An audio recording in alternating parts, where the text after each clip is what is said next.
Oui, Monsieur le Président, je souhaite dire 3 mots sur ce sujet, puisque la question de la Banque de la démocratie est un sujet important, dont le principe avait été introduit dans la loi rétablissement de la confiance que j'avais défendue l'été dernier devant vous.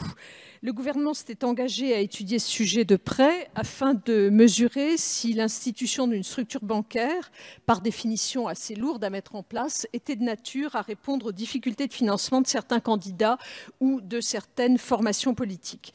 C'est pourquoi le gouvernement a demandé qu'une analyse précise soit effectuée par l'Inspection générale de l'administration et l'Inspection générale des finances. Ces deux inspections ont entendu ou sollicité de très nombreux candidats pour bien mesurer l'état de la situation.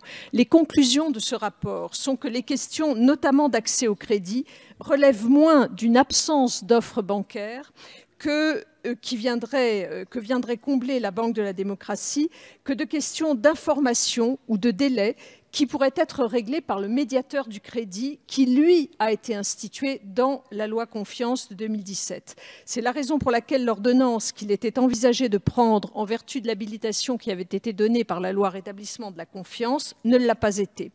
Je constate d'ailleurs que la création d'une telle banque ne faisait pas consensus. Certains estimaient que l'immixtion de l'État par le biais d'une banque pouvait poser des problèmes de neutralité. D'autres soulignaient la lourdeur d'un dispositif qui aurait dû respecter toutes les normes en matière d'activité bancaire, ce qui n'est pas rien.